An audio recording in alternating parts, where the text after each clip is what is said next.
Snoop Dogg fans are currently turning on him because he did something he said he would never do. If you go on Twitter right now and search in Snoop Dogg, all you will see is hate. Snoop Dogg is currently one of the most hated men in America. He went from being the most loved, liked celebrity on planet Earth to the most hated within a 24-hour time frame. And people are mad at Snoop Dogg because Snoop Dogg decided he was going to perform at a crypto ball party for Donald Trump. My mother say, man, you playing to win tonight, man. You sharp as mosquitoes needle. What's going down? That's that crypto, see? They let a real crip up in the crypto ball. Ooh. Bang, bang. I got the rolling on my arm and I'm going. It wasn't just Snoop Dogg that performed at this crypto ball. As you can see, Rick Ross performed, Nelly was there, Soulja Boy was there. But Snoop Dogg is getting the brunt of the criticism. I'll admit that anybody having a panic attack, a mental episode, because a rapper is taking money to perform somewhere, you're mentally ill. You are a sick human being. But nonetheless, though, it's 100% Snoop Dogg's fault why his fans, out of everybody else's fans, are going this hard. Why his fans are the ones who are disavowing him, disavowing all his products, his projects. These people are damn near trying to take back their streams from his songs. And the reason why they're hard against Snoop Dogg is because they feel tricked. They feel bamboozled. And this is really a lesson about pandering or getting into business with mentally ill people because it never really ends well. You see, when Donald Trump was running for president initially in 2016, Snoop Dogg decided he was going to lead the front, right? He was going to lead the race against Donald Trump. He was going to try to save Black America and go against any black man who dare do business with Donald Trump. People in our culture do not. Well, you need to know that. You need to know that a lot of your fans is racist. Ain't no way around. Don't even try to put no. I don't even want to put anything around. I do. I don't give a. I tell them straight up, motherfucker. Let's be clear here. Snoop Dogg is a victim. Democrats did a very convincing job in 2016 of convincing Black America that Donald Trump was the second coming of the Antichrist, that Donald Trump was trying to put us back in chains day one when he got elected. So because they did a very good job at convincing us of that, and also convincing us that the majority of Donald Trump fans were white supremacists, racist, Ku Klux Klan members, Black folks automatically thought that Donald Trump was the enemy because his audience or his fans had some racist members in it. So because Black folks thought that it was essentially us versus them, and because of this, you had a lot of rappers campaigning to be the leader of the pack because they understood what comes with it. Like, if you take the Colin Kaepernick route, bruh, and you paint yourself as an activist leading your people, if you paint yourself as Malcolm X like Kaepernick did, bruh, there's obviously an incentive there. Nike gonna sign you. You're gonna be called on a lot of shows. You're gonna be looked at as somebody who they have to hear what you have to say, and you're gonna get a lot of press and publicity. So a lot of rappers try to take this angle to be viewed as the Malcolm X because they felt like it was a war between us and Trump and his audience. But it was never us versus Trump and the Trumpers, right? It was never that. No, we were lied to. The war has always been between the disenfranchised and the elites. That's it. It's not black versus white. It's not able versus disabled.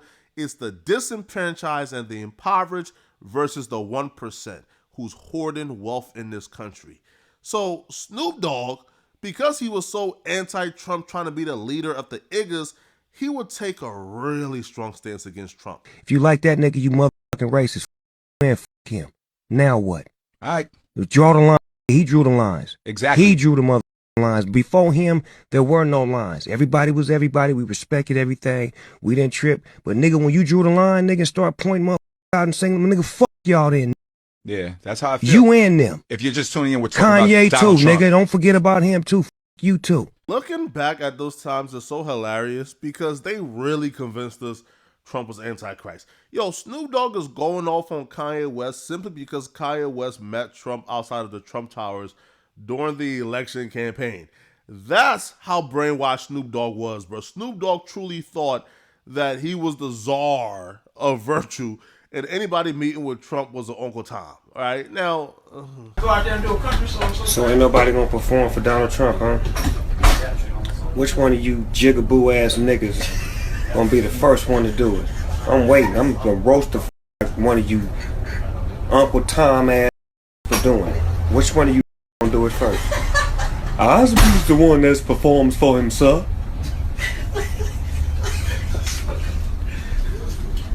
You see where pandering gets you? You go from reducing any black man who performed for Donald Trump at his inauguration, you reduce them to Uncle Tom buffoonery, right? You reduce them to, I shall perform for you, sir. Now you performing, all right? And you're not even performing for Donald Trump. You performing for the C-listers. You performing by the crypto bros who just hosting like the Z-list Donald Trump inauguration party. You performing for that. You took a check for that. You didn't even take the check for the big inauguration. You took the check for the Z-list party. And now you got to deal with the consequences. Now, I'm not somebody who's going to hold it against Snoop Dogg because honestly, Brett, listen, 2016 was 8 years ago. If Snoop Dogg comes out right now and says, listen, Brett, it's been 8 years. I believe personally I was hoodwinked, I was fooled, and yo, my opinion changed. I don't think Snoop Dogg will be wrong for saying, hey, bruh, y'all lied to me about Donald Trump. Y'all told me he was the Antichrist. Y'all told me he was trying to put us back in chains. But somehow Obama, who's a black man, is sitting at Jimmy Carter's funeral laughing and cozying it up to Trump. I thought he was the Antichrist. These people will have you crashing out, have you not speaking to family members, have you stop listening to your favorite musician.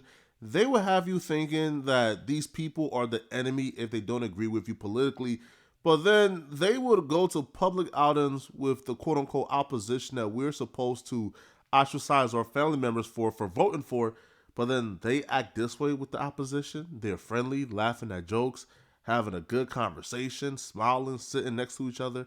And then you have to ask yourself, yo, what type of incentive do they get for convincing us that the opposition is the sworn enemy, that the opposition is going to take away democracy, that the opposition is going to be a freaking oligarch? What incentive do they have to lie to us, but then clearly they don't believe what they're saying because they're at a funeral laughing and having fun with this person they're claiming is the second coming of the Antichrist? And that's because they want us to be divided. They want us to fight. They want us, to argue among each other, right? Because the more we argue, the more we forget, hey, bruh, all of our problems happens because the elites is exploiting and taking advantage of us. All of our issues, literally every problem you're currently having in your life in terms of this economy, financially, etc., it all goes back to how the elites is hoarding worth and they're rigging a system to make sure that you stay down. So if you know this, then obviously, right, the person you hate isn't Donald Trump. The person you hate is the infrastructure. And the longer you think that Snoop Dogg is your enemy and he's contributing to you being exploited and you being in a position you're currently in because he chose to take a check to party with some white crypto bros, the longer you think that, the longer the real enemy, the real opposition gets to exploit you and keep you in the place they want you in. It's time for us to all come together, bruh. And at least be mad at the good things. Yo, you guys weren't this mad when Snoop Dogg got found guilty for cheating on his wife with Selena Powell, right? When Snoop Dogg was dumping 80-inch of you-know-what in Selena Powell every night while having a wife. Y'all wasn't mad at him. But y'all mad that he took a check to party. Man, cut the malarkey, bruh. Y'all let me know in the comment section, what do you guys think about this, bruh? All right, y'all think Snoop Dogg is foul? Y'all think he's wrong? Let me know in the comment section. And if you're still watching, man, click on this video right here to find out why and how this teen who killed Gilly the Kid's son, allegedly, find out why he got shot and killed in front of his mama today. I'm going to see you guys in this video. I'm out of here, folks. Peace.